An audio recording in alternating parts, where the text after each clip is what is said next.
it's basically a PS4. PS4. How do you mean? You know, it's like it's fine. It's fine. It's not the best. It's fine. We can live with it. You can live with it. It does what you want. Every now and again, it's underperforms slightly, but it's fine, really. Yeah. It does the job. It does the job. It does. You plug it in. You press the buttons and things happen. Yeah.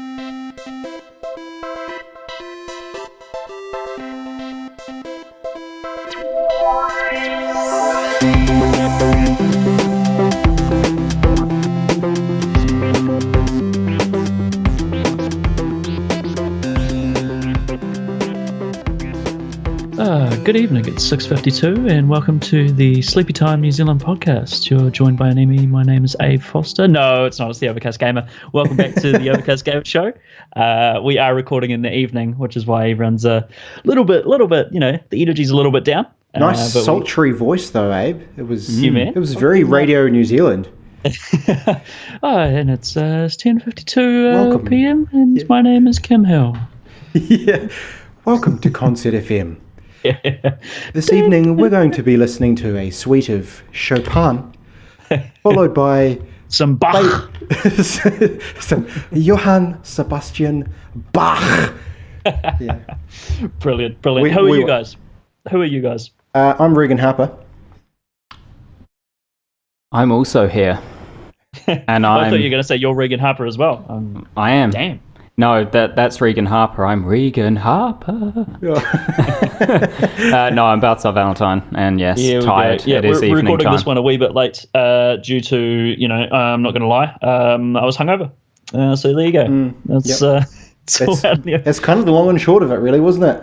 It was had a massive going away party for a good friend and flatmate who is now off in China, and it got pretty messy. So that's what happens when you're mid to late 20s and you just let loose. So there you go. No, good on you, Abe. Thank you. You've got to do that from time to time, and it sounds like it was a good shindig. So it was great. It was fantastic. Fantastic way to see her off. But what have you guys been playing, or is there anything funky, interesting, or incredibly mundane? Funky. I can't. Honestly, my life is pretty devoid of funk at the moment, I would say. Yeah. I mean, that's both a good and bad thing, I suppose, depending on how you interpret funk. Yeah, totally. I mean, I do enjoy a bit of Motown.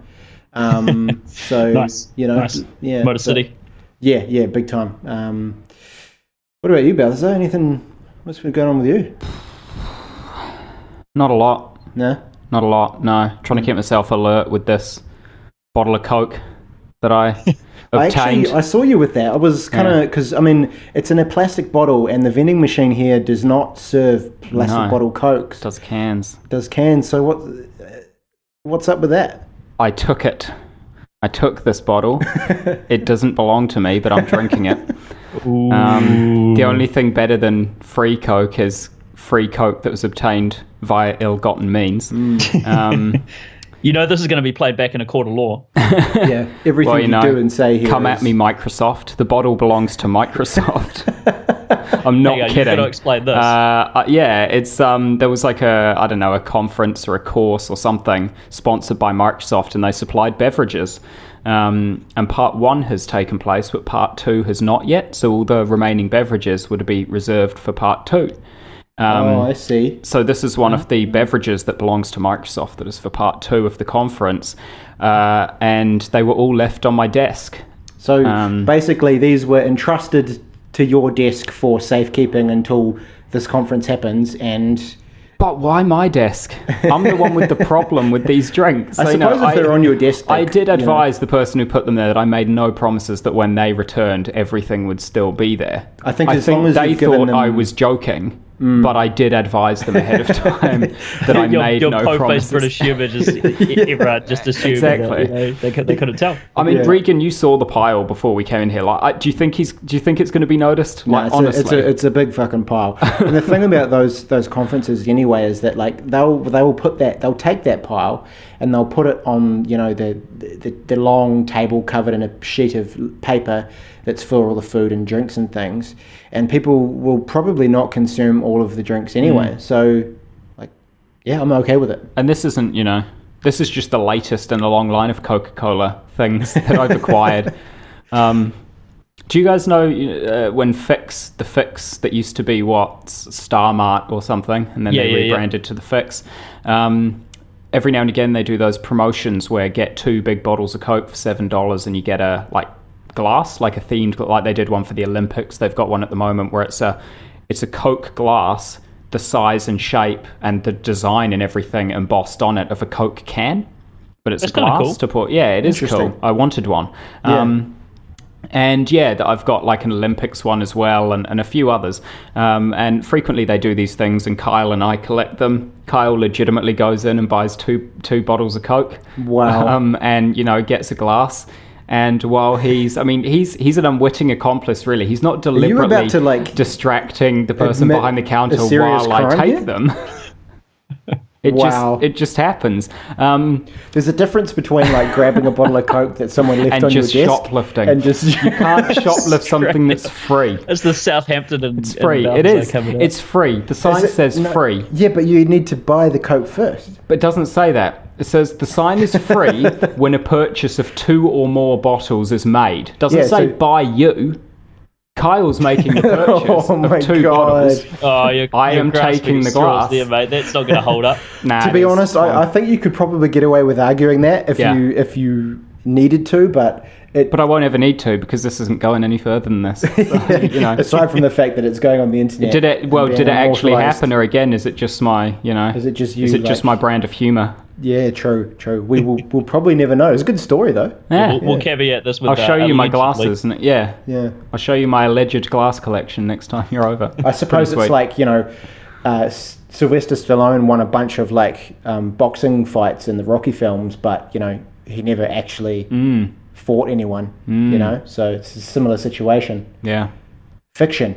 Good. Just time coding that. Balthazar's alleged thievery.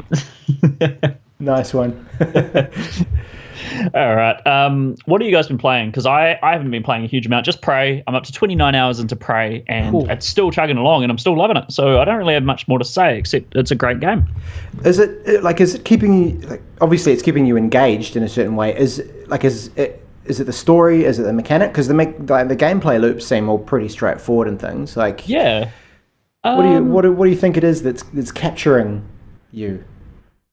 Yeah, I'm not too sure. I think it's the simplicity of it, the not feeling like I'm an overpowered badass, and completely the opposite. Actually, I'm out of ammo 99% of the time in that game, so I'm constantly having to avoid a lot of the critters, which I actually quite like. I like having to just evade people and not confront them face on. Generally, most of the time anyway. And I'm not too sure. I think it's a blend of the story and just really well-designed gameplay loops, to be honest. I think, the weapons are really cool. The glue gun, or whatever it's called, glue cannon or something, is one of my favorite weapons in games in years, I think. I think it's a fantastic idea to make a gun that can be used as a platforming device as well. It's so random. Did they explain that in terms of what it was used for? Because you're in a big fucking spaceship. I'd assume it's used to situation. patch Space holes or station, something. yeah. Repairs. Oh really? So there's a assume. fucking hole in the wall. Just shoot at it with the glue gun. Yeah, Probably. pretty much. It's sort of just like a glue gun here, really, like one of those big glue guns that they'll seal up something with, or just seals cracks, and you can shoot it into electrical outlets, and it stops the electric stuff coming out and zapping you and things like that. It's like an all-purpose type Glue gun. fixing thing. Yeah. Fixing utility, I guess. But not too much more to say about Prey. Go out and buy it because it's great. You said you're at 29 hours now. Is that, aside from the really unfortunately timed hard crash on the stream, is that still the only time that's happened? It's held up other than that? Let me think. No, it did freeze one other time, actually. Recently in my more recent bashes on it, it did hard freeze, and that was a bugger. So we've had 2 of those so far, but still, that's not too bad. No, I remember 30 back hours. in 2 years ago or so, every second game releasing on PS4 was hard crashing every hour kind of thing. Yeah, So the days of Assassin's Creed Unity, I think, is when that started up. yeah. bollocks. Yeah, welcome to the PS4 bashing podcast. This is I'm talking about poor optimization by developers here, not the PS4. Fair. I'll let you off. It's okay. It's okay. Regan, what have you been playing? Fuck all, to be honest, man. And this, I have a bit of a gripe. I have a little bit of a gripe, I'm going to be honest. And it's this whole, like, we talked about it last year as well, this pre-E3 lull, where developers just, like, they're like, oh, no, we won't release then because, you know, people are just kind of hanging out for E3 or whatever it is. But it seems that there's always, like, a good kind of month leading up to E3 where just fuck all happens. And, like, I mean, Prey looks good, but I don't know, it just didn't really grab me, and there's not kind of like a huge amount of stuff coming out at the moment to, like, you know, to really get me going. I've just been playing the stuff that I have at home. Playing a bit more Dirt Rally. Actually, Speaking of which, Dirt 4 is coming out soon. I think it's Dirt 4. Like maybe in a week or two, so probably pick that up. Nice. But, like, I don't know, like, do you guys notice this lull? Is it a pain in the ass for you guys as well? Not so much for me. I have too much to play already. Like, I find it hard to play new games now because my rotation is so full of my existing games that release new content that I want to consume it in, that I have to actually purposefully put something aside to play a new game. You've really created like a timetable chore list out of your games, haven't you? It's like, getting home, okay, cool, sitting down. And most people would sit down and have like 2 hours of nothing to do or whatever. Others like, cool, into my dailies. Got to get those done by like 6:30. Make sure I've got a bit of time set aside to, you know, do X, Y, and Z. Yeah, I know what you mean about the lull generally, Regan, but because this year, the first 2 quarters, 3 quarters of this year, that'd be 2 quarters, wouldn't it? Have been so generous to us. I haven't really felt the lull. You know, there's always been a ton of shit to play, and I have a massive back catalogue now. I've got Rime, which has come out, which I need to play, but I'm still playing Prey, and I don't want to start another game till I finish Prey because I like playing one game at a time generally, or one big game at a time. So, and then there's Resi 7, which I still want to play at some point, and then there's what was that ninja game that came out that kind of sounds like Dark Soulsy. Neo. Neo. I want to play Neo at some point. There's too much, man. Like there's no time for a lull for me. Or maybe it's just that I'm way too picky. I'm like, that game looks good, but you know. And so maybe I'm just going, to too many games. Who knows? But potentially. I mean, you've got your dirt's doing you well, sort of thing, and that's all you really need. Yeah, well, true. I mean, that's fair. Like, do we all, I guess that's the thing, is like, as part of it, I'm just like a consumerist whore, and I'm like, I want a new game. I just want something new, and it's like, maybe that's not the answer, you know? So perhaps the fault lies with me rather than game devs. Might need to do some good hard introspection there, Regan. Take a good hard look at yourself. I think I will. Obviously, I need to go home and just spend some time. I'm sorry for bringing that negativity to the podcast.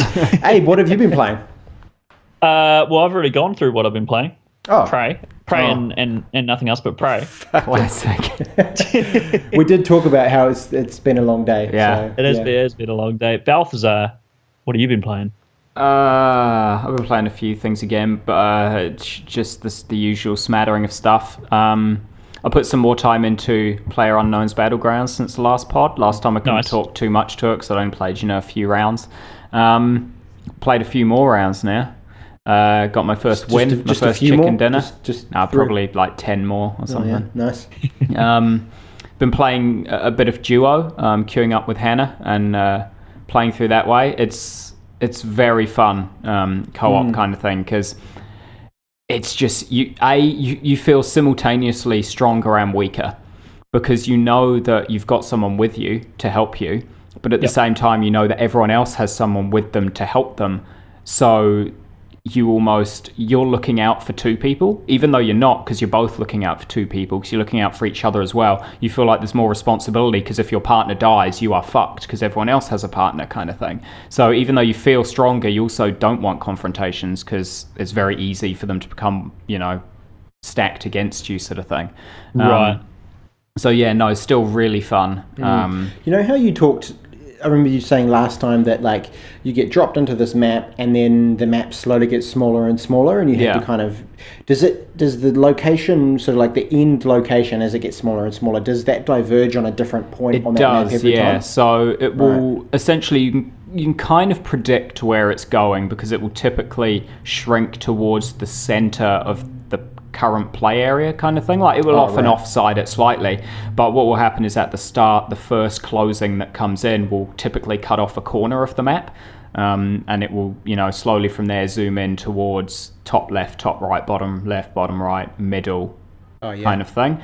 So you can kind of tell roughly where it's going, and then when it gets to like the last few shrinks, it will probably pick to either shrink to the left or to the right rather than to the middle or to the top or the bottom kind of thing. So it's very rare, at least from my experience. Maybe if you play it a lot more, you notice more trends coming out, but kind of in the 20 rounds I've played or whatever total, I've never had a game where I'm in sort of the last 5 and it's been the same location as the previous one. Yeah, that's cool. Because I was thinking, like, if that's obviously kind of part of the mechanic. It's like, well, what's the strategy there? You just kind of like, would it be easy enough to just run to wherever you think it's going to close up and then just hide?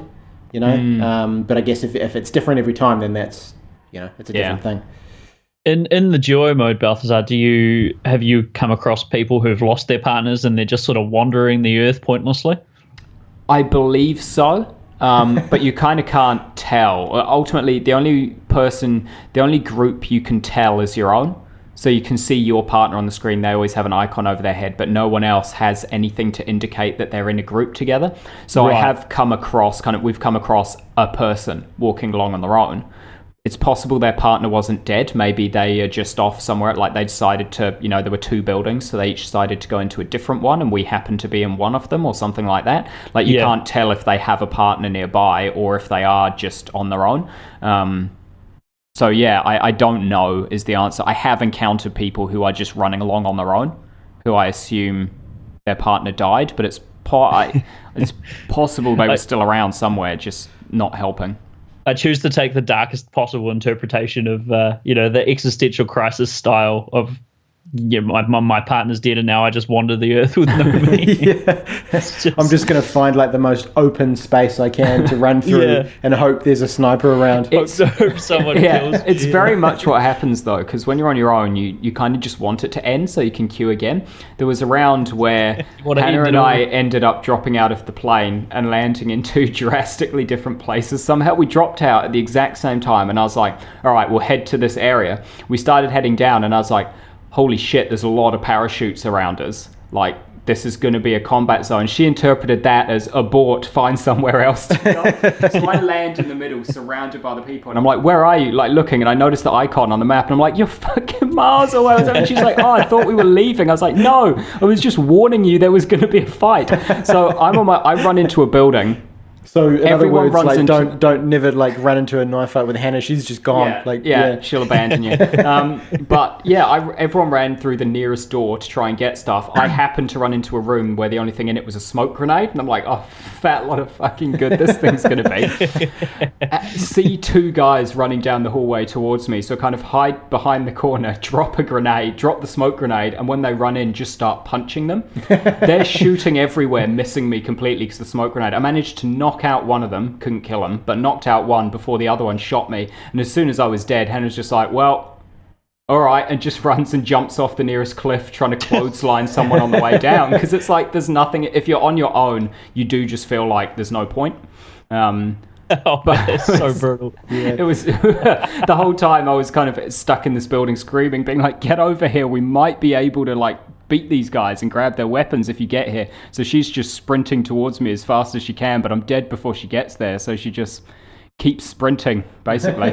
Like eventually someone's going to see and shoot, and just sprints right off a cliff. So wow, great fun though. Other than that, just really doing very final small things in Final Fantasy 14. Final because it's it's about 2 weeks now until Stormblood comes out. So just preparing for that as well. Nice. But that's me in a nutshell. The sorry to drop my 10th Simpsons reference today, but when you're talking about like people running around having lost their partners, it just reminds me of when Bart sells his soul. And yes. everyone has that dream, and everyone's going and getting in those rowboats, and they've all got that sort of ethereal version of themselves. and Bart, when he sold his soul, his one isn't there, and his one goes and gets in Millhouse's boat. Yeah, is it Martin's or something? No, it's Millhouse buys his soul for $5 or whatever. Oh yeah, that's right. It is Millhouse. Yeah. Yeah, it just reminds me of that. Reminds me of someone, the image of someone getting in the rowboat and everyone else is off to this island and you have to go around in circles because you don't have anyone else to operate the oar. Yeah. It's amazing.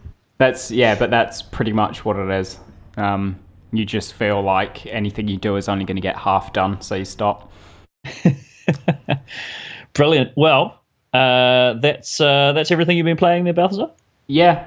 Yep. Sweet. All right, we will move into segment we've been doing for a few weeks now called Pitch Me a Dream, in which we use the URL videogamena.me video game name generator, generate a random name, and we then have to, or one of us has to take that name, come up with a pitch to some publishers about that game. And I believe, who do we have this time around? We have Sega, and Regan. I can't even remember who I said I was going to be. So I'm just going to make my own publishing house up. I'm going to be Overcast Gamer Publishers, and I'm going to be from. I'm going to put on the worst Irish accent you've ever heard. So look forward to that. Nice. So you're from Dublin or Galway? One of those, sure. Okay. Let's go Dublin. There's some game dev companies there. Brilliant. All right, cool. If you guys want to go and get your reps, we'll crack into it. Oh, hey, right.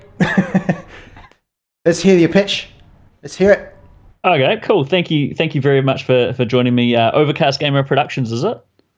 Yeah, that's the one. Brilliant. Let's hear it. How long have you guys been going? I haven't actually heard of you guys before. Oh, years. We've been working on all sorts of things. I'm keen to hear what you've got going on. Just lay it on me. Yeah. Brilliant. Well, thank you very much for joining me, Overcast Gamer Productions, and Sega, of course. Thank you for coming in and hearing me out as well. Not a problem. All right. Well, the game I've got to introduce you guys today, it's called Lair of the Bomber Man Hospital. So let me give you the pitch here. The year is 2030. Tensions have hit boiling point in the United Kingdom due to an unsustainable and continued rise in population. Hysteria en masse, violence is inescapable, and terror-based attacks occur every other day. In drastic measures, the monarchy has reinstated capital punishment and pushed through initiatives still in their infancy, such as state-sanctioned mental reassignment. The state now offers a choice to those suspected of terrorist action or affiliation. This choice is undergo mental reassignment by way of facilities throughout the Isles known as hospitals, or be subject to 24/7 public scrutiny through social media and CCTV. With 30 days to plead their case, those opting to fight accusation and have their profile built for them must reckon with the court of public opinion, harnessing social media to put their best foot forward and win over the public. Success here grants exile from the UK, so that's the best possible outcome. Failure is to be decommissioned for public safety. State-enforced decommissions are now extremely common throughout Great Britain. So, those heading the state-sanctioned mental reassignment are called delvers. Now, these delvers are specialised individuals who undergo years of training and through both an enhanced understanding of the human brain and complementary leaps in technology, they're able to bend thoughts and brute force their way into minds, even those unwilling. For this line of work, the mental toll is often devastating for both parties, both the delvers and the accused, and living in the mind of another for too long can lead to a breakdown of reality and even irrevocable shifts in perspective. For this reason, delving is often short-lived, but it's very, very well paid. So my game, Lair of the Bomber Man Hospital, is the collision of three lives and an interest not just in who we are, but how we're perceived. A core component of this game is the perspective mechanic. So players are put in the shoes of three particular individuals: a suspected terrorist held captive by the state, the brother of a victim of that same terrorist attack, and a delver who's stationed at the notorious Isle of Man Mental Reassignment Hospital. In Lair, perspective governs all. So further opportunities for choice, a character's mental well-being, ideological allegiances, and even how they perceive their physical environment is constructed by way of how you play and the choices you make in the game. Characters are also inexplicably linked. This will become clear as you play the game, how they're linked, and players are able to switch between characters at any time to gain new information that may be invaluable to progressing a particular character's storyline and progressing that character in a manner, in a psychological manner that they choose. So we've got the three characters. I'll go into those guys a little bit. So we've got the bomber, who's the sort of accused. He's making a plea for his case, or if you choose, he's not making a plea for his case. It's up to you. We've got the brother of one of the people killed in the bombing. He's attempting to find justice and also trying to understand just why this happened. And we've got the delver, who's attempting to break into the mind of the accused and investigate terror cells, contain ripple effects, and stop potential copycats. So the genre we're going for here is cerebral investigative drama. So if you think of things like, procedural police TV shows and things like that, or if you think of, in terms of games, you'd probably want to think of David Cage's Heavy Rain, or even his previous game Fahrenheit. And the themes for the game we're looking at are perspective, of course, big mechanic. We're looking at subjective morality. We're looking at people versus the state, outrage culture, and mob psychology. So that is Lair of the Bomber Man Hospital. Let me know if you guys have any questions. It sounds very good. I want to know, do you have, in David Cage games, he's got the movement and the quick time events. Are you going to have those? No, we're trying to cut out all the faff that we there's not going to be any. You have to drink juice and you have to use the motion controls to pick up the juice and all that sort of nonsense. We don't believe in filler in our games. So everything you do is going to have a consequence. Everything is potentially going to, change the way your character perceives the world. We're not going to tell you what is going to change the way, because that's not how life works. You make choices and then you might later pay for them, and they might jeopardize a particular mindset you had or you wish you had. So no fucking about.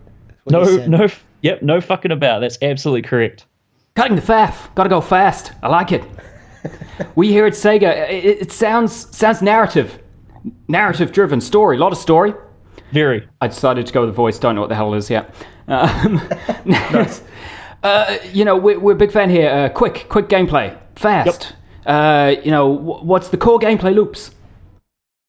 So the core gameplay loops will be mostly wandering around, retrieving evidence or looking into cases, or just investigating. Really, most of it's going to be investigating.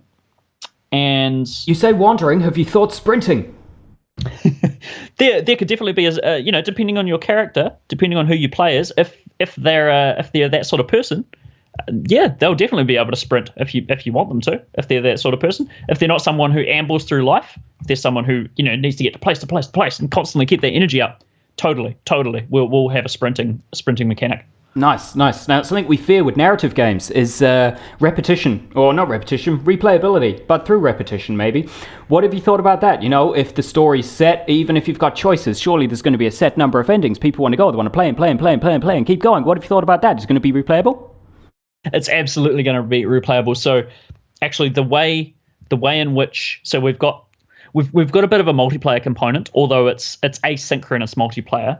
So as more people finish the game and play through the game, this is actually going to impact the way in which the world is built from the ground up for new players. For anyone who starts the game, the world's going to look entirely different depending on how other players have already played through the game and changed the world around them by way of their characters' actions and things like that. So hopefully every player is going to have stories to tell and is going to experience the game in very different and very unique ways. Will there be ways to track other players, so see how they did, see why what they did changed the world into what you see? Yes, there will be, but that won't be available in the. We want to keep the game not breaking the fourth wall, so to speak. So we want to keep UI generally minimal as possible. We want to keep the players engaged in the story. Story and narrative is incredibly important to us. So at the end, once you've done your first playthrough or what have you, you'll be able to see other choices that players have made and things like that, and how they've shaped their worlds and how they've shaped worlds for future generations of people to play the game, but not throughout the game, because we don't want that stuff to be in your face. We think that's a bit immersion breaking. So no scoreboard, no time attack, nothing like that on the screen. There will be arcade games and spaces that you can go in and play in the game, and those will definitely have those sorts of modes. So people who are after that sort of experience can get their fix that way. Nice. Scores, time attack, arcade, sprinting. We're in. Yep, absolutely. Awesome. Do you guys have any more questions? Awesome. Well, thank you very much, Overcast Gamer Productions, and you, Sega, for your time. And have a great flight back to Ireland and Japan. Yep, thanks for having us. Yep. Beauty. Thanks, guys. That was great, by the way, Balthazar. I'm impressed how you kind of linked in all of the Sega tropes. Nice one. And also, hey, man, that's it's quite the idea. It's quite fleshed out. Very dystopian. Are you imagining that now that I can just kind of like not have to worry about putting on an accent? Yeah. Like, as in just basically like a Heavy Rain aesthetic without all of the ridiculous, the faff, as you put it. Like, yeah, pretty much Heavy Rain mixed with like CSI kind of mechanics, so investigative mechanics and a bit like more LA Noire type stuff. Yeah, definitely LA Noire-esque, but just set in different various parts of the UK, and with I made this pitch before the unfortunate events in Manchester. And when that happened, I was like, "Uh oh, yeah, that's going to be in poor taste." But it is what it is, kind of thing. It's pretty relevant to what's going on at the moment. So I was what's the last game you can think of that was set in the UK? I think the last one I played was Everybody's Gone to the Rapture. Oh yeah, was it in the UK? Oh, yeah, it was set in like a tiny village in somewhere in the UK. Yeah, I think the last game I played set in the UK was probably like GTA 2. If you really? if you pick England and play a home game, FIFA 17. Oh, nice. Oh, actually, no. The last Assassin's Creed was set in London. Syndicate. Yeah, of course it was. It was in Victorian London. Yeah. But I just sort of I'm very influenced by Black Mirror, and I'm very influenced by procedural CSI investigative cerebral kind of shit, and also political commentary. So I was like, fuse all those things together. Nice. Yeah, good job. Yeah, thank you very much. Alrighty, well, the rest of this podcast, folks, is going to be dedicated to something that is coming up really soon. It's kind of crept up on us a wee bit, eh? It definitely is, yeah.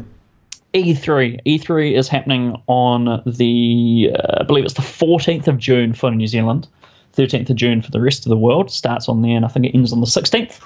So we're just gonna shoot the shit about E3. Generally, pretty unstructured. We might go through a few bullet points here, and what are you guys? Are you guys pumped for E3? Are you it's always a relatively exciting time, right?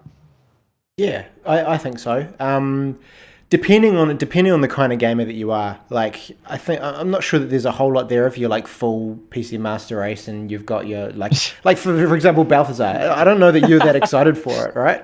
No, not really. Yeah. I'm not getting a super excited vibe, but it's really a console gamers show, isn't it? They do have a PC con throughout E3 because I saw it on the schedule. But last year I watched a little bit of it, and it was painful. It was real bad.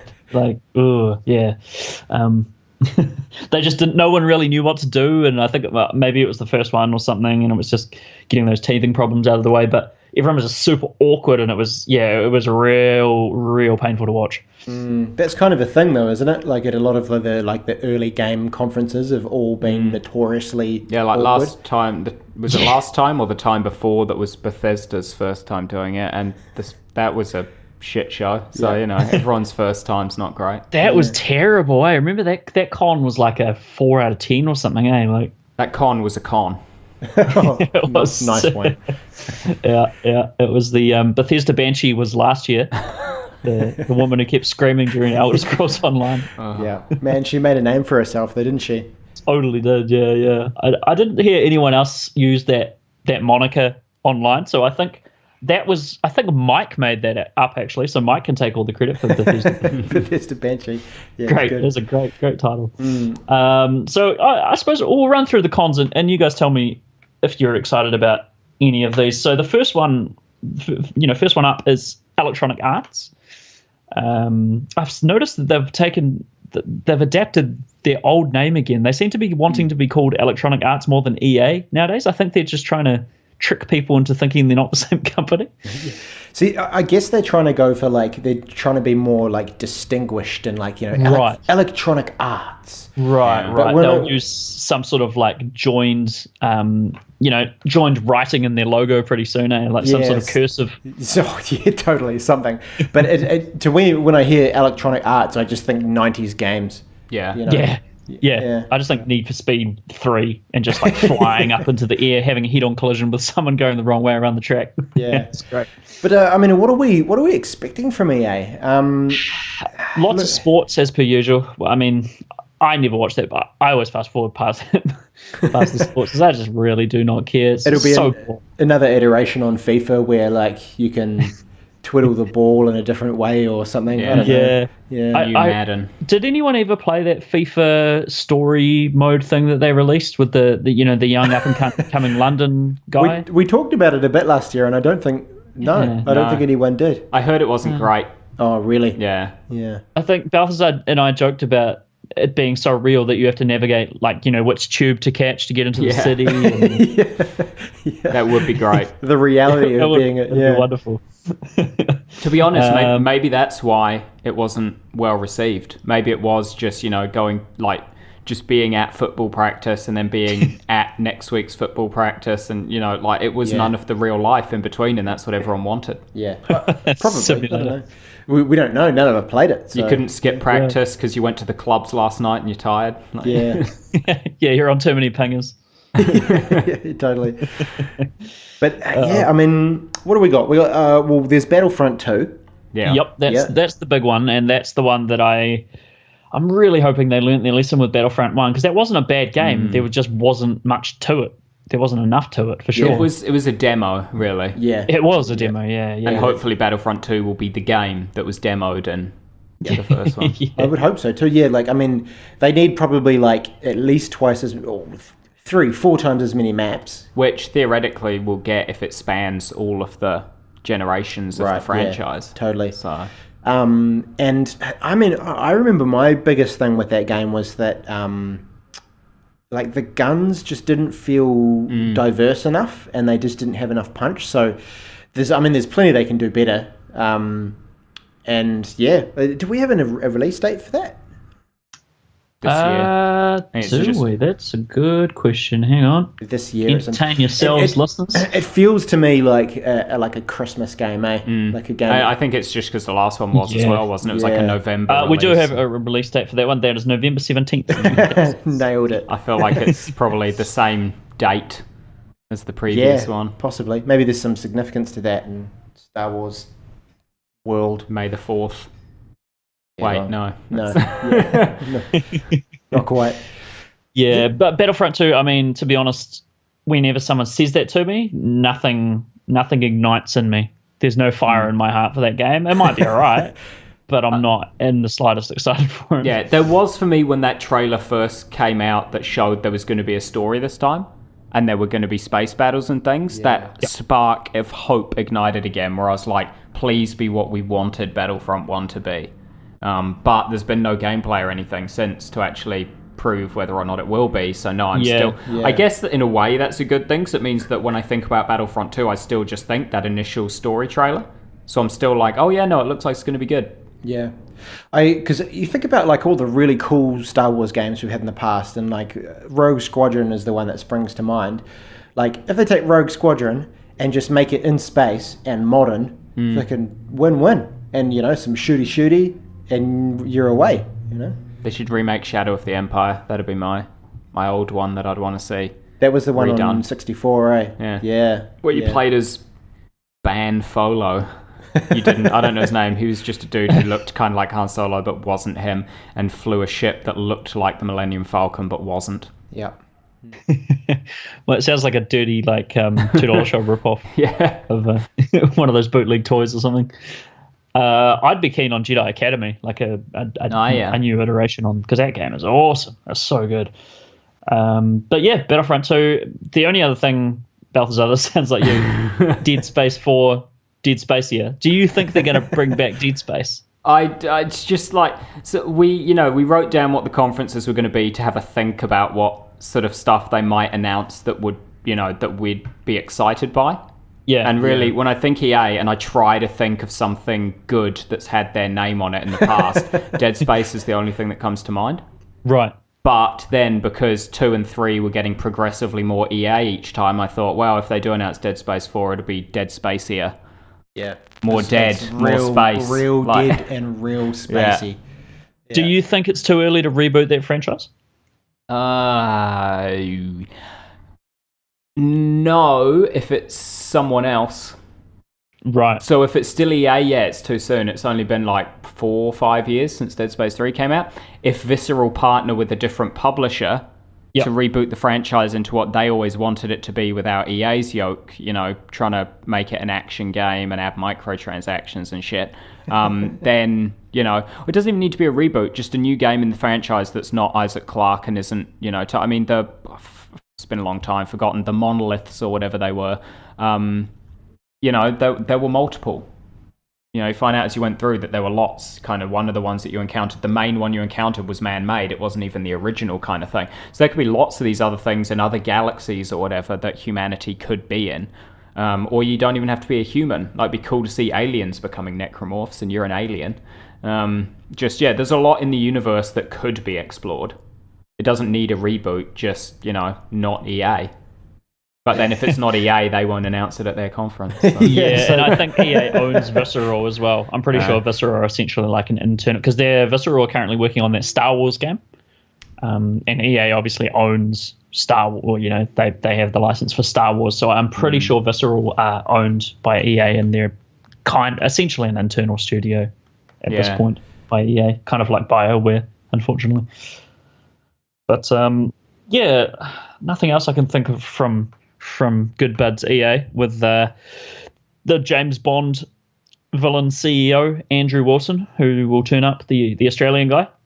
Oh yeah, he's good. Yeah, the old Hank Scorpio or whatever his name is. Yeah. He's always good. Good fun, that dude. So we will move on to the next conference, which is a hell of a lot more interesting, which is Microsoft. Microsoft have to bring it this year.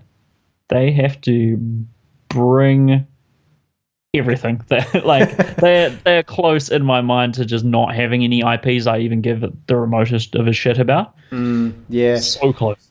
They've got a lot on the, obviously they're gunning for Scorpio being massive, and I'm sure we're going to hear a shit ton about Scorpio. It's going to be a big old Scorpio wankfest, which fine by me because I'm interested. Yep. And then they're obviously doing this backwards compatibility thing.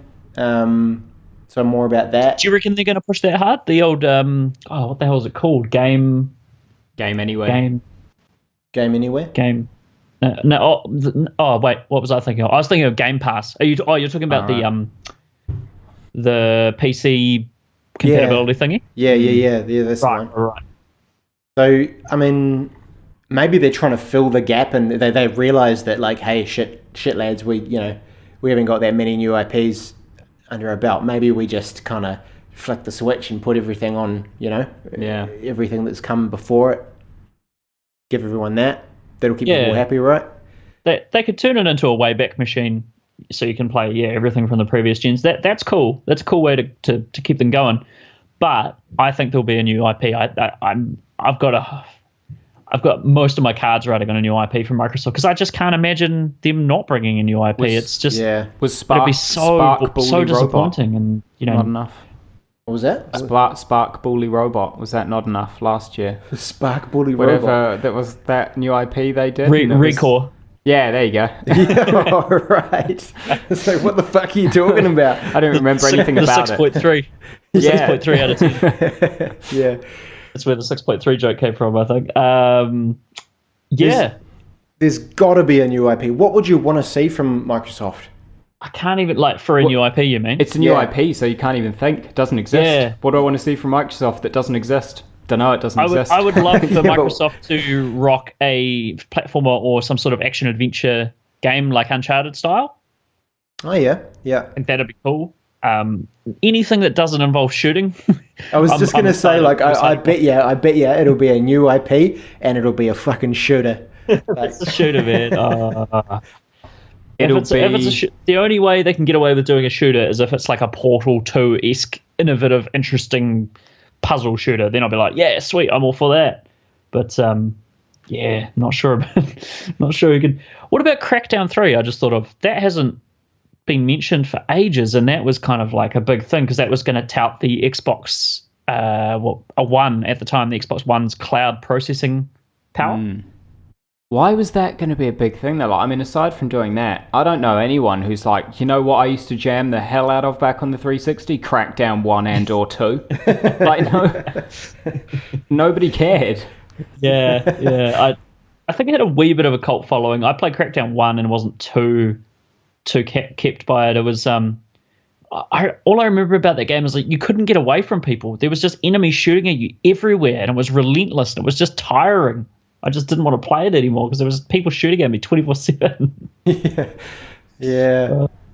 It sounds like one of those games that I'd want to just like eject from the console and just snap in half. Probably the most brutal reaction you could possibly have to a video game.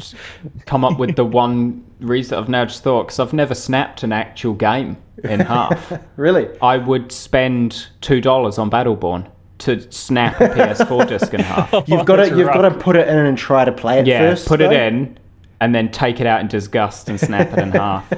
Yeah.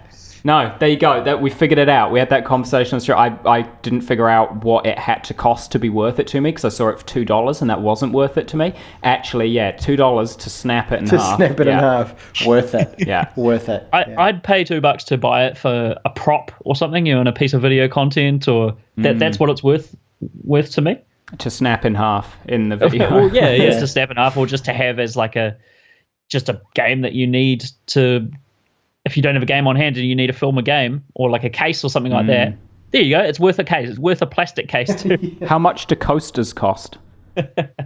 Surprisingly expensive coasters. Yeah, so $2, you get two technically. You can use the plastic case and the disc and the instruction booklet if it comes to one. 3 coasters for $2. It's a good deal. Yeah, that's not bad actually. Yeah. There you go. And they all Battleborn. I figured out your selling point. Yeah. Coasters. I can be a frisbee or a coaster.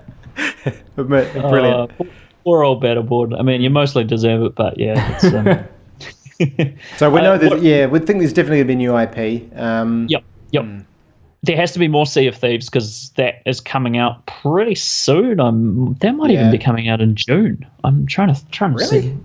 Yeah, let's have a look. Let's see when that's coming out. Sea of Thieves. Is that multiplayer pirate one, yeah? Well, Yeah. It is, that's the yeah. one. I'm Where- kind of intrigued by it, but Yeah, me too. Like, the thing that gets me is like there's meant to be like a multiplayer like campaign story kind of thing.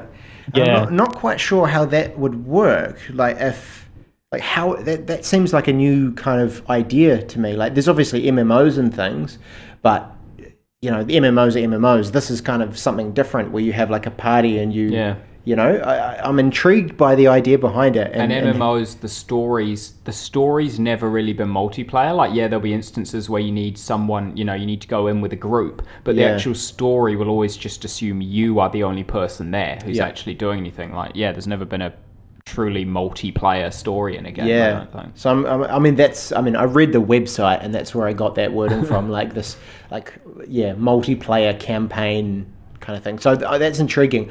I think Sea of Thieves could be really cool in VR. I'm not sure if it's going to be a VR title at all. that'd be cool. Has Microsoft haven't revealed their VR?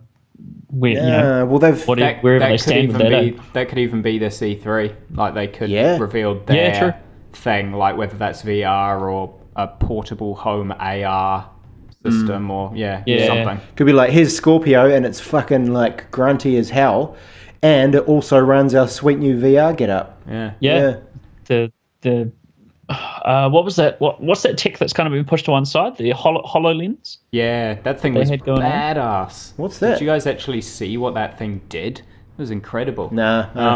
HoloLens was an AR thing, so you put it on your face and it like remapped the room around you and stuff like that, and they had it on display at a conference, and I've seen kind of footage of what it did, and basically it turned this empty corridor and warehouse into like a command center on a capital fleet ship from the Halo universe. Cool. And so you like walk down the corridors and there were like soldiers running past you heading to their battle stations and stuff. When you got into the command room, there were like holograms of Commander Keyes and Cortana and stuff, like giving you orders. And then like they gave you a prop gun, which was a part of the game kind of thing, and you went out and it like showed Covenant and stuff all over the room. So it's basically it's the ultimate AR headset, basically, where you are playing the game in real life, but actually there's nothing there, but there is like it maps your actual physical surroundings to be objects in the game, so that you are actually moving around the real world without walking into things and stuff. That's fucking sweet. Yeah. Two E3s ago, they showed that off with some people playing Minecraft, and it was brutal. Like the tech was all good. The actors were some of the worst I've seen at E3, and that's saying something, right? Really they were shocking, really, really bad. So, what else do you guys think we'll get from Microsoft? Like, it's pretty obviously obvious that we're going to have a lot of hardware, and hopefully a new IP. Any other thoughts? I mean, I'm in the same boat as you in that I think both of you, that they have to really bring it this year, but I think for a different reason. UA particularly said they have to bring it this year to be of any interest to you kind of thing, because they've just had nothing new for so long in terms of IPs, that they're getting stale. Whereas for me, they have to bring it this year because last year they without a doubt won E3. So they have to bring it this year. Otherwise, like, basically, they will be shit if they don't, because comparatively to last year, if they aren't close to as good, they will seem really shit. So I also think they really need to bring it this year. I'm hoping, as a primarily PC player now, that they just push the Game Anywhere thing hard and they go, hey, here's a whole load of awesome Xbox One games or even old 360 games or whatever that we're going to be making over on Windows 10. You can pick those up. So I'd love to be able to get, a full Halo collection or something on PC. That'd be cool. Yeah. Interestingly, here, Balthazar, this must have been you. You've put Destiny 2 in the Microsoft conference. Yeah, you put it in the Sony conference, and I said, I reckon it's going to be the Microsoft conference. So yes, Destiny 1 was PlayStation. I mean, it was on everything, but they really pushed the PlayStation angle and, had the whole... it's better here. I don't remember what they actually called it. I don't think they said it's better here, but yeah, they had the whole extra DLCs and maps and shit like that, and got some hate for it because they announced a date when those PS4 exclusive items would be coming over to the Xbox One version, and it turns out that date coincides with Destiny 2's release, so no one will give a fuck or want to play it anymore. But Destiny 2 is coming to PC as well.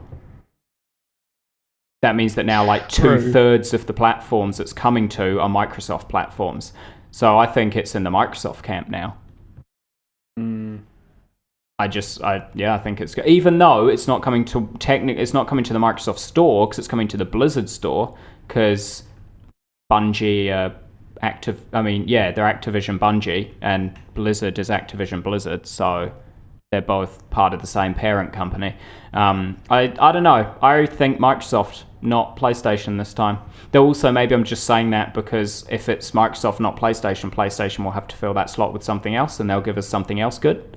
Whereas if Destiny 2's over in the Sony section, that's one less thing that they'll have to talk about, because they've got to put Destiny 2 in there. And whoever it sits with, it's going to be at least like a 15-minute presentation. So, for Destiny, whoever addresses it, I wish they'd make a joke or make light of the fact that the first game was so bollocks. The vanilla game was I wish they'd make a joke about that. Like if they did that, I'd gain so much more respect for them. They're like, oh, we know there was mixed opinion. Like even if they just said something like that, but like, oh, okay, yeah, cool. You know what you did wrong, and you're struggling to fix it, and you acknowledged it. That's cool. But if they're just like, Destiny 2's going to be the best game of the world. That's what it's going to be. It's going to be because big time. they'll absolutely just go in guns blazing with the knowledge that after they fixed Destiny 1, people enjoyed it. Yeah. So now they'll just go into it being like, everyone loves Destiny 1 because they're just going to be addressing it how it is now, not how it was at launch. So I think absolutely they're going to go in guns blazing and just be like, Destiny 2 is going to be Game of the Year every year. Every year. Yeah, I was going to say every year. Oh, man. Well, that'll be interesting. We'll keep an eye out for Destiny. I think you'll be on point for the Destiny 2 stuff, Balthazar, because I just care so little about that franchise. The first one did so much to diminish my good faith in that game. Yeah. I will. I'll absolutely be picking it up now. No questions asked. Not even anything to do with the first game, purely because I simply must have every game downloaded and installed that's on the Blizzard launcher. So they absolutely cornered. They backed me into a corner by partnering with Blizzard to do the online service and making it available through the Blizzard client. It means it will be a game sitting on my Blizzard client that I don't own.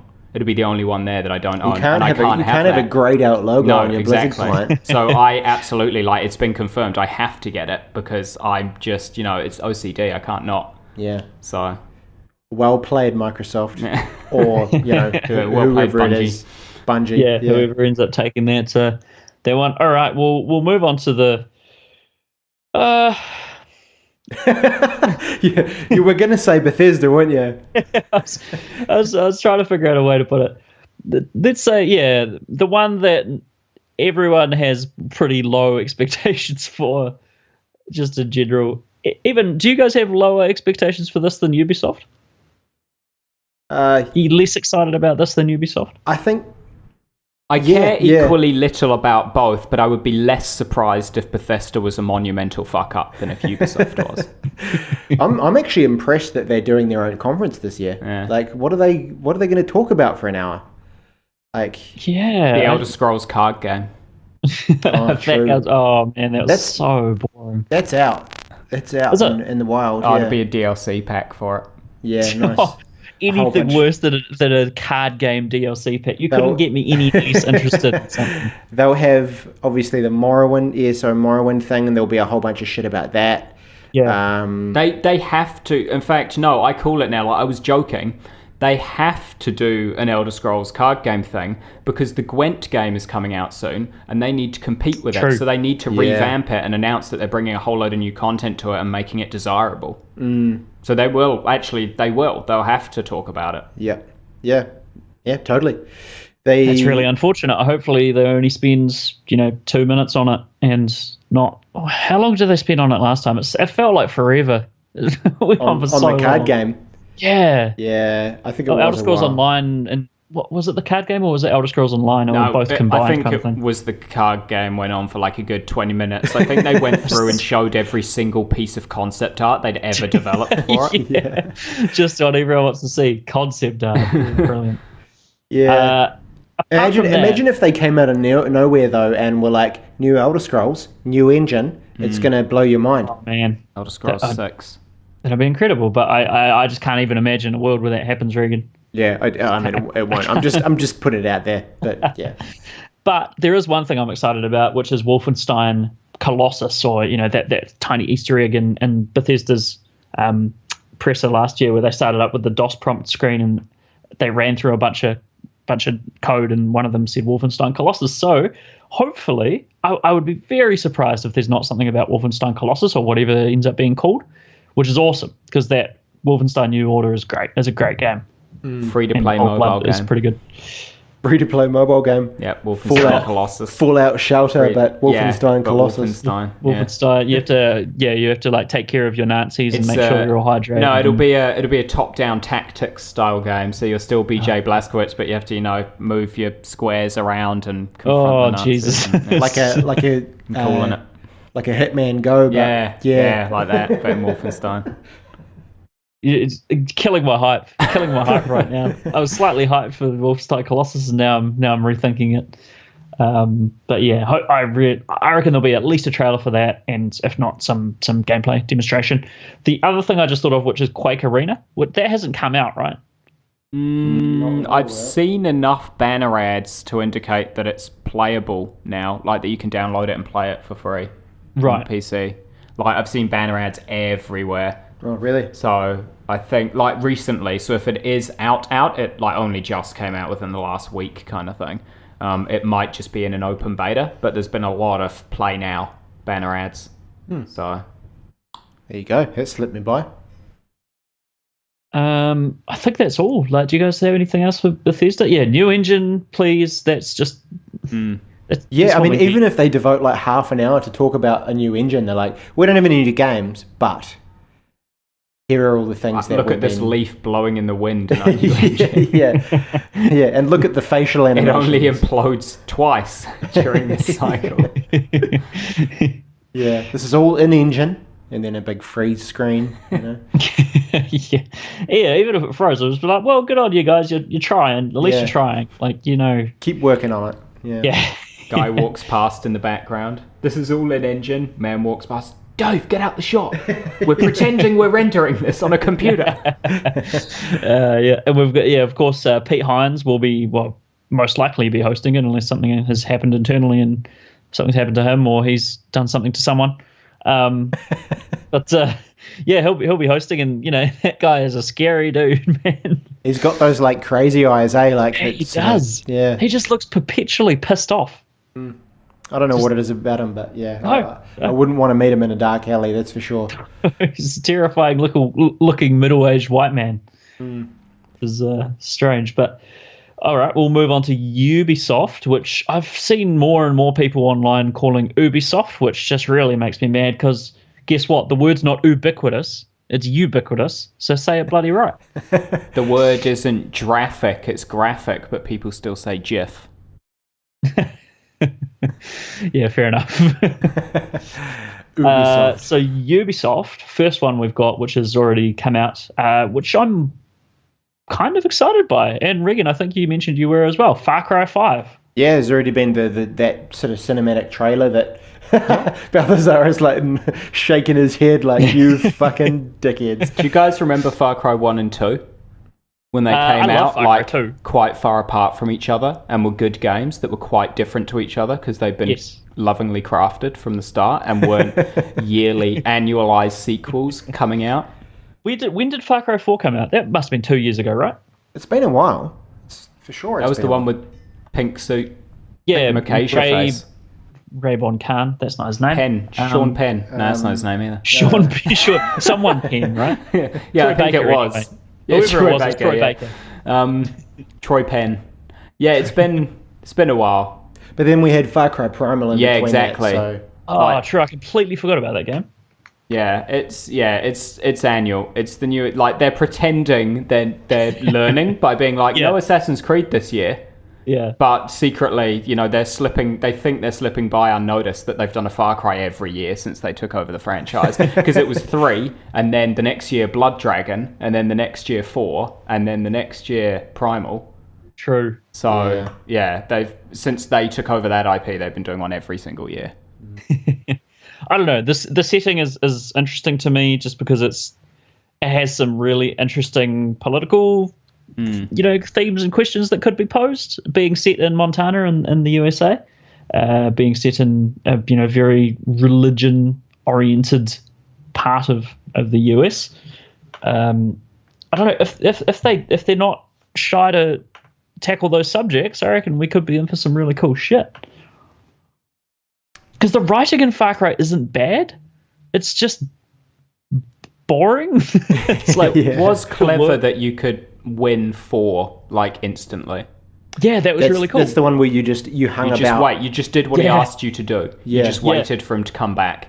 And then he came back, he went and shot tigers together or whatever, and then he gave Shot you some endangered tigers money and you flew Yeah. home. I don't know what I happened. never but- did that ending actually, but yeah, I heard that was the thing. I was like, that is really fucking clever. Yeah. Like, Yeah.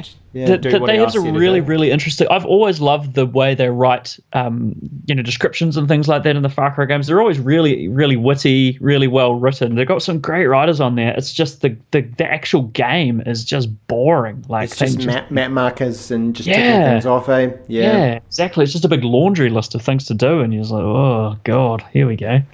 Yeah. Popping out and doing But- your chores. Getting Yeah, home. if they, well, from what I've heard, this is like massive hearsay, but in Ubisoft, they've been looking at games like The Witcher 3, they've been looking at games like Red Dead Redemption, they've been modeling things off those style of quests. So if they do something like that, this could be a really good game. It could- Potentially. yeah, potentially. Yeah, for sure. Fucking power to them. Lay it on me. I want the best goddamn Far Cry you've ever made. Yes, yeah. Ubisoft is always, we rag on them a lot, but their conferences are always interesting because they're super unpredictable. Like they always do something weird, or someone weird comes out and does something strange. They're always entertaining, if not producing the best content. But they're always, you're always like, what the hell's going on now? It's like Tokyo Game Show on a lesser level. I think we're also going to get an Assassin's Creed again. Yep, Because almost certainly. they've taken a year off and there's no way they can kind of help themselves from doing that again. And there's been all those pictures and shit from Egypt. Yeah, Assassin's yeah. Creed, certainly. Bunch of leaks have been Yeah. coming out. Assassin's Creed Origins is apparently the title of this one. Set in Egypt, and I've also heard that it's the biggest world they've ever created. So I didn't really want to hear that, but there you go. Yeah, maybe it means that they'll just put more space between the map markers, and it'll Brilliant. More just random barren stretches of desert, I guess, in Egypt. It'll just be sand. and people will be like, why is there so much stuff? And they'll be like, Zelda did it, and you guys loved it. Yeah. That's exactly what they'll do. They'll take all the wrong lessons from games like Zelda and games like The Witcher and things like that, and be like, well, why didn't you like it in our game? Well, you 'Cause loved it didn't when do the right. yeah, you loved it when the horse walked backwards on its head in The Witcher. Like, Why would we you? intentionally put it in this time. Yeah. Oh, man. Ubisoft, we love you. I'd love to see a new Rayman that's like the old Rayman 2. That was a good one. Oh yeah, the UbiArt framework being put to use again. Yeah, Yeah, because that was that a would be good awesome. one. So yeah, seeing something like that again would be nice. Just as a like small announcement. Just Yeah. oh hey, Bit of Rayman, bit Yeah. of floating hand man. yeah, bit of. Yeah. I always Dismembered love limb the stuff dude. produced in UbiArt is really cool. Like most Child of Light and Rayman and Valiant Hearts and things like that. It's always real interesting stuff that goes on, and small teams working on that sort of stuff. So yeah, bring on the indies from Ubi. And the last thing, the Crew 2, which has actually been leaked as that's definitely happening. I always liked the concept of the Crew. I thought that was really cool, driving into different cities in the States and being able to explore these cities and things like that, or driving around the whole of the States, I think it was. That's a really cool idea to me because I love exploring and traveling and things in reality. But the Crew was just a terrible, boring Ubi. It was the same bollocks. There was literal radio towers. Yeah, I don't know. Hopefully, if they've learned their lessons and they've applied these to Far Cry and they've applied these to Assassin's Creed, they'll apply them to the Crew 2 as well. I really hope they go with the Crew TOO. That will make my The Crew too. Yeah. the Crew 2. We're announcing Far Cry, Assassin's Creed, and the Crew 2. Yeah, that'd be. They would have to have done that whole thing just so they could say that at E3. Yeah. I simultaneously It's such a hope that they do Ubisoft that thing, and though. hope that Yeah. they don't. Yeah. But does anyone have any thoughts on the Crew 2? No, not really. No, not really. I just think if they flesh out the cities a wee bit, if they make them actually interesting to drive around, and I think that's cool. I love the idea of driving around the USA. I've done it in real life and it was great then. So give me a bunch of McDonald's to stop at and get breakfast, and I'll just keep doing that. Yeah, nice. Awesome. Nice. I'd like it if they let you get out of the car and play a different game. To get out of the car and play a different game. I like Grand Theft Auto. Just go home, drive home, get out, make yourself some dinner, take it upstairs, turn on your computer, Do some dailies. Play games within the game. Yeah. As long as you can full screen the game in the game so that you don't see the game anymore. Oh yes, Steam Big Picture mode will be available in the crew too. Just get in, play some Dark Souls. Yeah. What are you playing? Oh, The Crew. Crew too. Looks like Dark Souls. No, it's The Crew. Brilliant.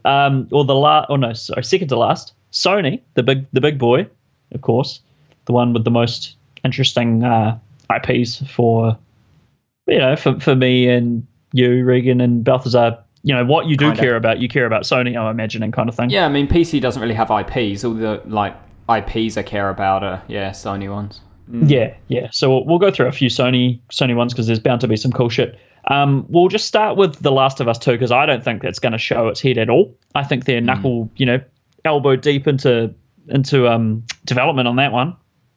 Yeah. And no one's gonna show up. Do you think otherwise, Regan? I actually agree. I think you're right. Yeah. And if we do see something, it's going to be really minimal, like well minimal, like just maybe some like art or something, or like a logo just flash on the screen for a second, like something really small. Nolan North will just get up there and make an announcement that he's not voicing anyone in this game. Cause a real stir. Just to dispel rumors that I'm in everything Naughty Dog make. I'm not voicing any characters in The Last of Us 2. And that's the only time the game's name is said. The internet would be abuzz. It's instead Troy Baker's going to do Joel and Ellie. But I think you're right on that. I don't think we'll see much there. But that's the thing. They've got enough that they don't necessarily need to show it off. No, Crash I don't think so. That was enough. That's all they needed to show at. It was PSX, right? It was PSX last year where they showed that off. It wasn't even E3. It was PSX in December that they showed off Last of Us 2. So I think it's been too close. It needs to be another year at least before they'll even think about having that one out, or showing something that'll get people's hopes up, and then it won't come out for another year or whatever. But Death Stranding, I would definitely say I think Kojima, now he's let loose of his Konami chains. I think he just wants to share everything with everyone. So I think he's going to try and pop up whenever he can, and just show some little crazy out of context snippets of. Yeah, there'll be something really fucking weird that no one understands. He'll put on like a puppet show or something, and everyone will love it. a little backlit shadow puppet player, and he sort of maybe he could like have some little like instrumental, like he's got a little like flute or something, and he's like. I think really like all these things he does that are insane that people interpret and then he confirms their interpretation. I think really he just does them knowing they don't mean sweet fuck all. And then when people say, "Oh, it's clearly his a comment on this aspect of society," he's like, "Yeah, all right," and then he goes home and just laughs at the public, being like, "God, they'll buy anything." That's art, though, right? That's art. Like they just do it, and then people make up their own shit. Oh, don't start that topic. Is it art if the creator intends for it to be? Does intention have to be there, or purely provocative discussion and interpretation? Oh yeah, this could be its own series of podcasts. Yeah. Anyhow, before we do get too far away from Naughty Dog, since it's not out yet, I think the Insane Trilogy will make an appearance in their little compilation videos they do. Where they do the kind of wind down videos at the end, and maybe the build people up ones at the start. I think there'll be some clips of that since it's the 30th of June. Oh, that's right at the end of June, is it? That's coming out. I knew it was this month, or June sometime, but I didn't realize it was right at the very end. Yeah, it's the 30th, so I think that'll make a showing either directly through conversation or, just in those videos. Unless they do decide, they will release it early. They might pull it's available now. Yeah, that'd be amazing. But I think if that does well, I would almost guarantee, I would 90% guarantee we'll be getting a Spyro reboot trilogy thingy. Yeah. If they did that, I'd be a happy man. Yeah, you'd go as apeshit as I did when the Crash thing was announced. Yeah, exactly. You were borderline crying, Abe. I was loving it. Yeah. I was loving it, man, because it was just such a. It was that dream E3, right? It wasn't last E3, it was the E3 before that, where everything just came. Last Guardian came back, and Shenmue 3 came back, and Crash was announced, and Parappa came. It was like, oh my god, what is going on? I remember, that was a good, I do remember that E3 now. At the time, I was struggling to remember which one it was, but it was the one when we still worked together and we were immensely frustrated when a 5-minute interruption came in the middle of the Death Stranding announcement. And we were like, yes, I remember it was the Death Stranding. It was, yeah. Death Stranding game. And I could still see it on my screen, but without sound, and you couldn't see or hear anything. You could just see my face as I was watching it. I was looking at you just being like, fuck. In this stupid work meeting, I need to get back and watch this. I need to see what this crab means. It's important to me, yeah. Oh, so good. The E3 of Dreams, that one. Hopefully they can live up to that this time. Spider-Man. I reckon we'll see some Spider-Man. I reckon we'll get a release date for Spider-Man. Do we have a release date? No, we don't. I don't think we do. Yeah, you might not be wrong, actually, there. Is it Sucker Punch? Yeah. It is Sucker Punch. Oh, no, sorry, it's Insomniac. Oh, yeah. No, I always get confused, like, not between them normally, but just with Spider-Man. I'm always like, It's because it was heavily rumoured that Sucker Punch were the ones working on. Yeah. Yeah, and then they're like, nope. Yep, no, it's Insomniac, yeah. Yeah, no, I think, because, that's been in the rumour mill for a couple of years now, right? So, I think they could give us a date. Yeah, I don't think you're wrong with that one, and I think Spider-Man is actually really exciting. I'd buy that on release day if it did well, if it got good reviews and things like that. I've got a mate who wants to buy a PlayStation 4 because Spider-Man's coming out on it. Oh wow, really? Yeah. So Spider-Man's it's a pretty Is big his thing for some name people. Tobey Maguire? What's that? Is his name Tobey Maguire? Does he just have nothing else going on right now? Yeah. Yeah. I think Spider-Man looks awesome, mate. Like Spider-Man 2 on PlayStation 2, what a game that was. It was at the time, what an awesome game that was. It looks like shit now. Like, it really looks terrible. It has not aged well. But at the time, I think they could do some cool stuff with like an open city, and like if you could perhaps like have your two alter egos, if you could switch between being Spider-Man and what's his name? Peter Parker. Peter Parker, that's the one, and you kind of really lived out that dual identity. Could be quite cool. Because what if it was a full-blown license tie-in, so you could choose to be Andrew Garfield or what's his name? What's the guy you just quoted? Tobey Maguire. Tobey Maguire. That would be or the other Spider-Man, Tom someone, the new one, Spider-Man Homecoming guy, Tom someone. Yeah, I remember his name. That would be great. I think I'd be Tobey Maguire. The worst of the Spider-Mans. He's the one where everyone else, it's Spiderman and Peter Parker, and Peter Parker's played by different characters. But with the Tobey Maguire movies, they are Tobey Maguire 1, 2, and 3 featuring Spiderman. Like, they're not. He is the character in those movies because he's just so outrageous. Yeah. I'm just imagining a character select screen like Tony Hawk's Pro Skater, where you just cycle through these 3 actors. So good. Just chuck Tony Hawk's in there as well. Why not? Yeah. Oh, hell yeah. I'd be well keen on that. God of War, or Dad of War, as it's been come to known. I reckon we'll definitely get a release date for this one. This will be its 3rd E3 appearance, I think. So I think it has to. When do you guys reckon this is coming out? I reckon mid to late next year. Okay. I reckon March next year. March next year. Yeah, okay. End of Q1. Yeah. I've been trying to figure this out. I think Red Dead Redemption has really thrown a spanner into this works. Red Dead Redemption's being delayed. Sorry, till was it spring? Yeah, spring next year for America. Yeah. Now no one's going to want to go around there anymore. Yeah, I mean, unless it's Microsoft. Because like they're obviously not going to be that worried about it because it'll be like a massive Sony thing, I would say. But yeah, I'd agree. Like Sony's going to just have to reshuffle their kind of first party IP release type stuff and just figure it out, guys. I'm going to take a real optimistic punt and say God of War is going to be out before the end of the year. Oh, bold, Abe. I'm gonna. Maybe. Yeah, Maybe. I could see it happening. From what we've seen, yes, we've only seen a few isolated scenes, but those isolated scenes looked finished, kind of thing. If it happens, if it happens this year, they will play that up, and that will be the thing for Sony. And that, depending on how Microsoft go, if that happened, I'd be well down. Yeah, I don't know. I've got a funny feeling.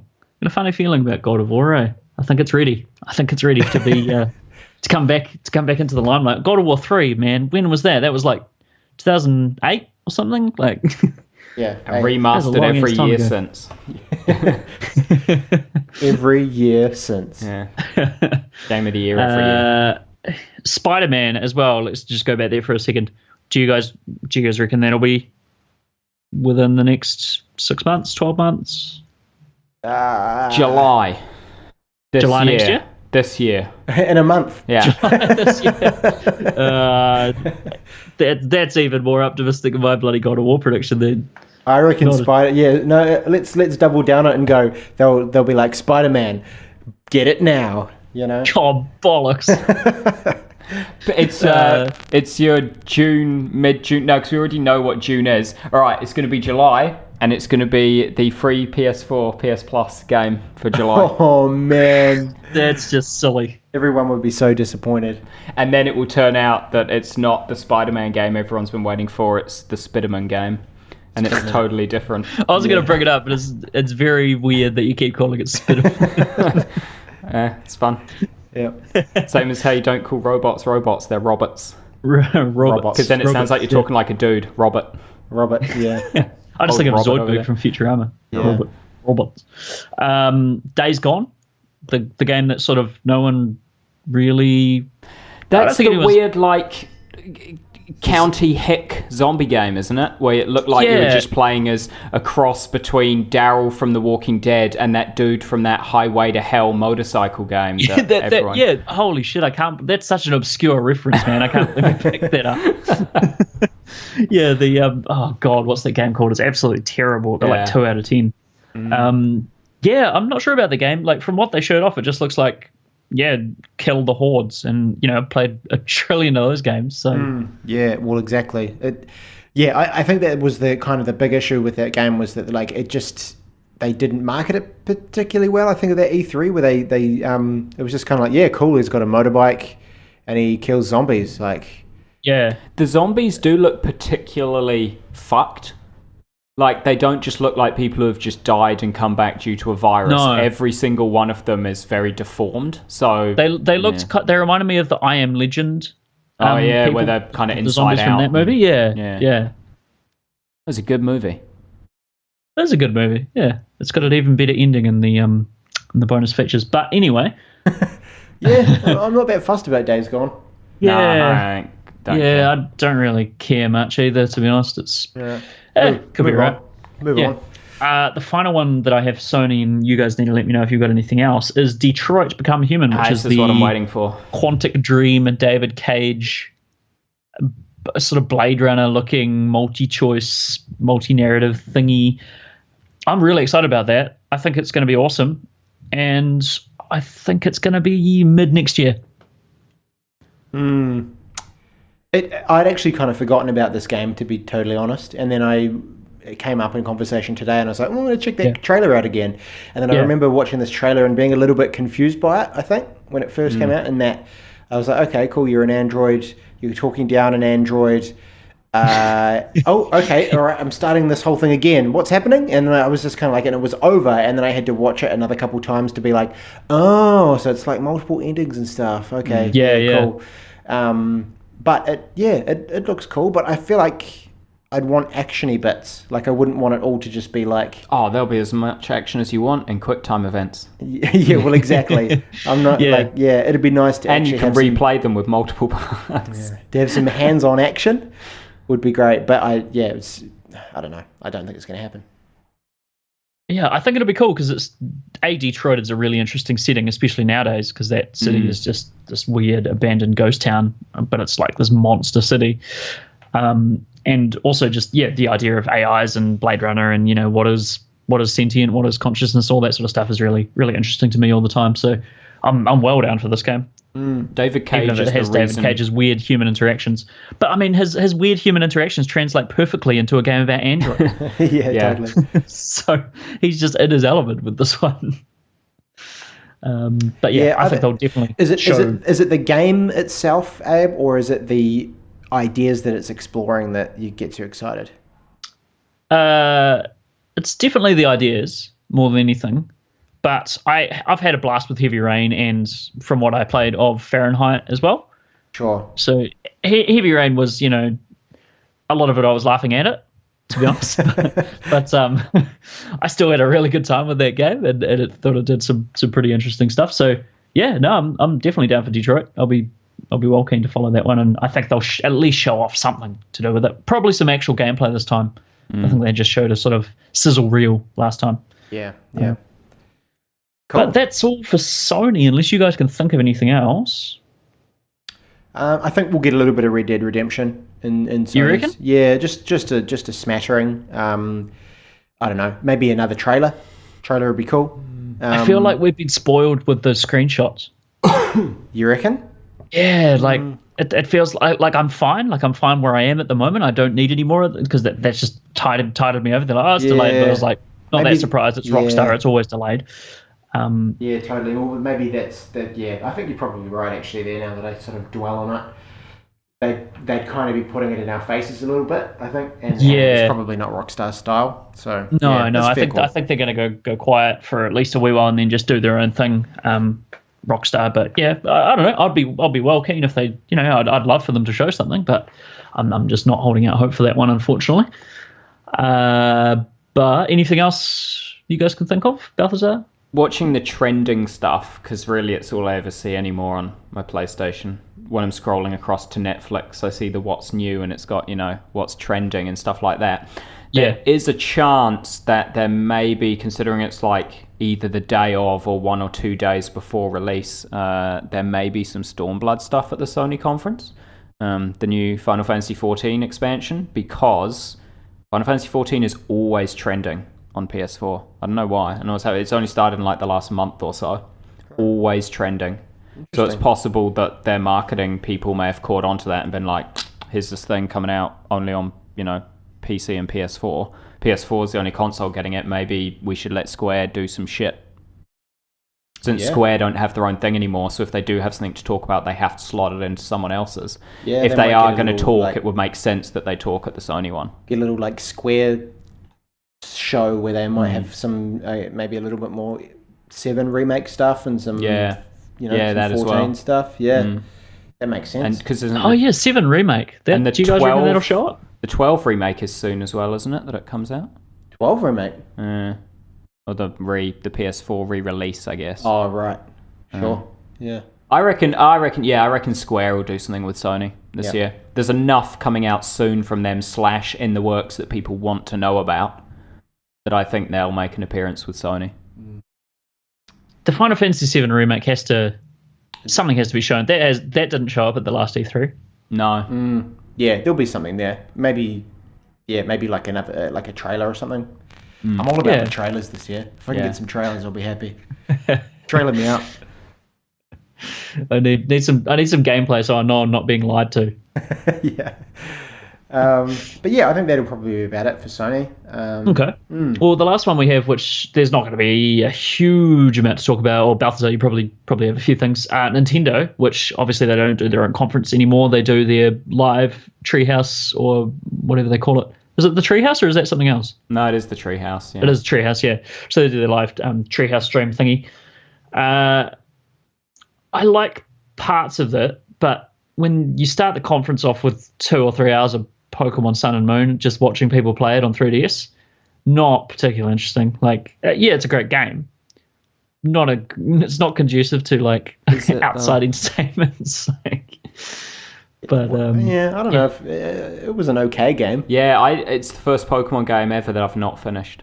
Oh really? oh really? I didn't finish Moon. No. Interesting. I enjoyed what I played of it, and I didn't stop playing because it was bad or anything. It's one of those things where I didn't play a few nights in a row. Kind of just things came up and I didn't play them.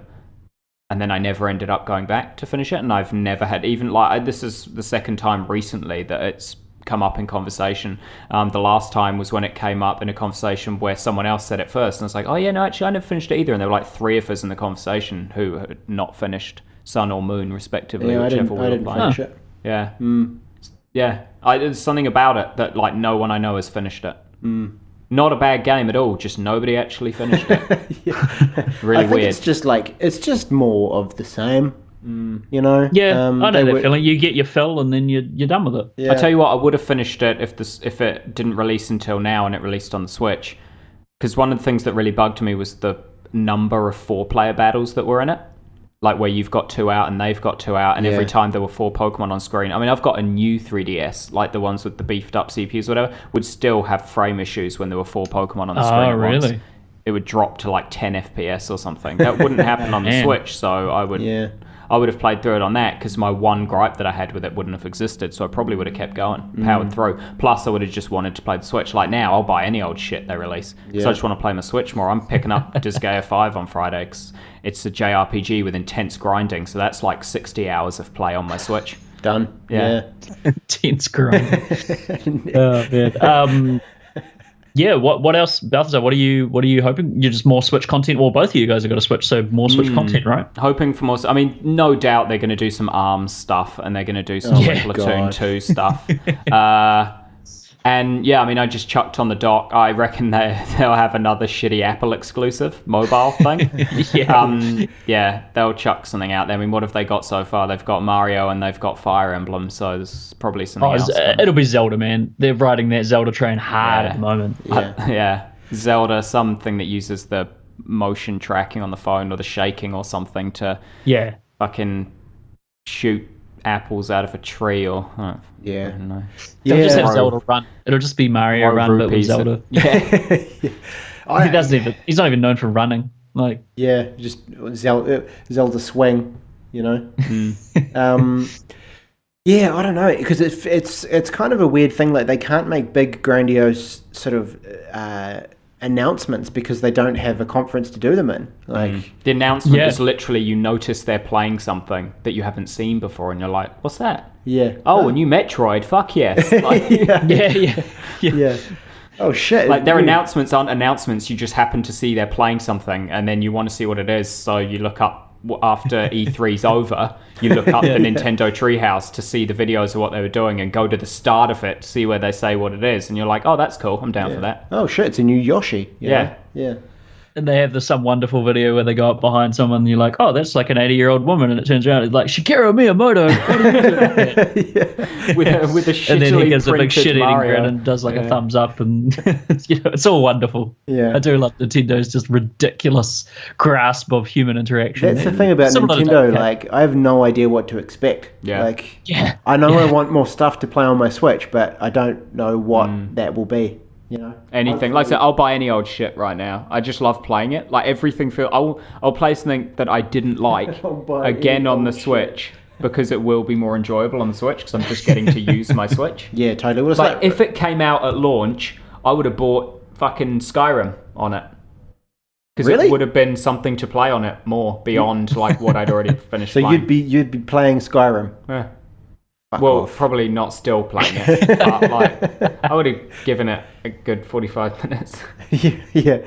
Before I If remembered the Crew 2 came out on it is. Switch at that time, Balthazar, would you have bought it?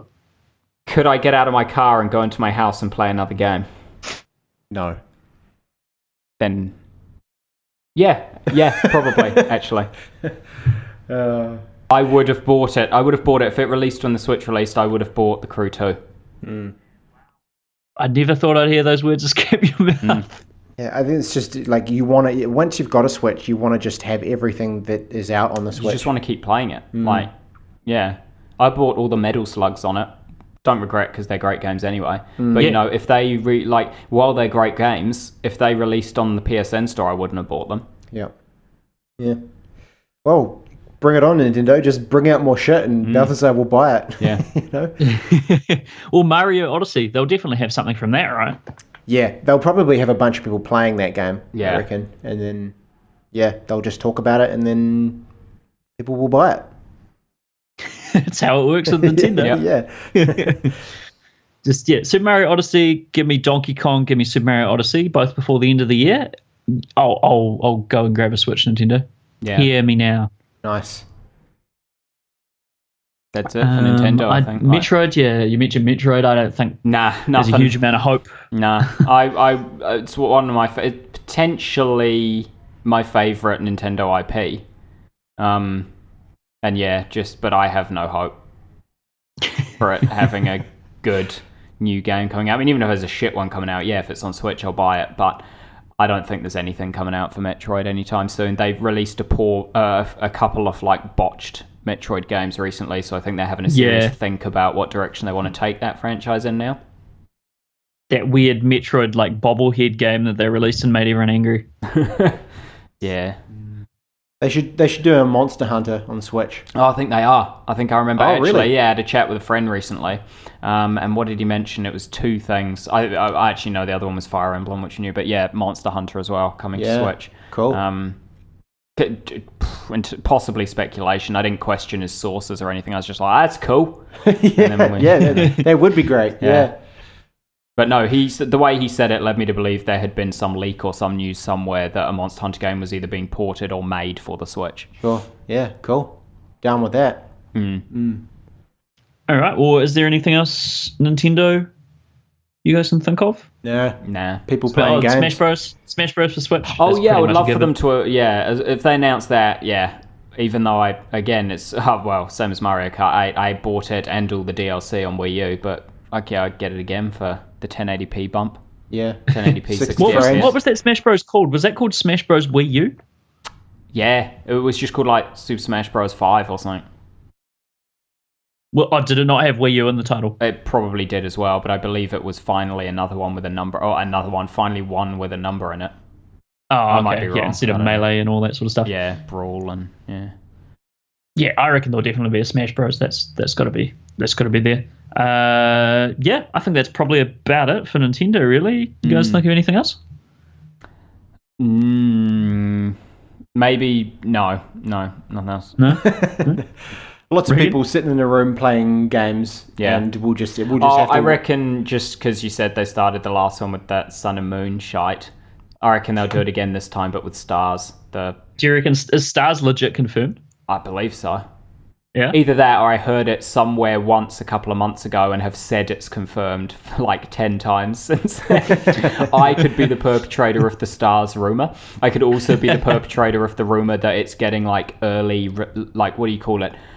Initial release exclusivity on Switch before it also comes out on 3DS. I also heard that somewhere way back when at the same time as I heard that Stars was the combined game. And have said it as law since then. So again, I'm the perpetrator of it if it is a rumor. It's happening. I'm going to take your word on that and just assume that it's going to happen. Yeah. But no, I reckon, sure, why not? Chuck it in there. Stars. Confirm it for me, Nintendo. Yeah. And of course that Mario Rabbids crossover weird thing that's coming. Where Mario has Samus's gun. That's the closest thing I'm going to get to a Metroid game this year. Mario with Samus's gun on his arm. In the Rabbids game. It's just bizarre. Ubisoft and Nintendo together at last. What a very strange pairing. But yeah, I think that's about it. That's about it for our E3 kind of predictions, kind of just shit talk and, move from topic to topic, no particular order. Show. We'll be back probably a couple of days after E3 finishes, I imagine, for the next cast is scheduled. So I guess we'll have an E3 reactions style podcast at that point. Yeah, with us just going whoa and ha and wah, making noises like that. Absolutely. So look out for that one. And until then, you can find us YouTube, Twitter, Facebook, everything /Overcast Gamer. That's where we live, except Twitch, which is Overcast Gamer New Zealand, because someone already has Overcast Gamer because they're a dick. But yeah, that's where we're able to be found, and we try and live stream every Friday night. We did a Prey live stream, which was really good until Prey hard crashed. But it was still really fun. So look out for those live streams every Friday. We try to do them. We'll put an announcement on Facebook or Twitter when we're going to go live, and come and join us for those because they're a bunch of fun. And until then, parting words, guys. Good night, and thank you from Radio New Zealand. It's late. Ding. It is late, yeah. Yeah, those are my parting words. What are you doing? Still recording? Go to bed. Yeah, let's go home. Play some games. All right, that's the end. That's where I'm going to end it.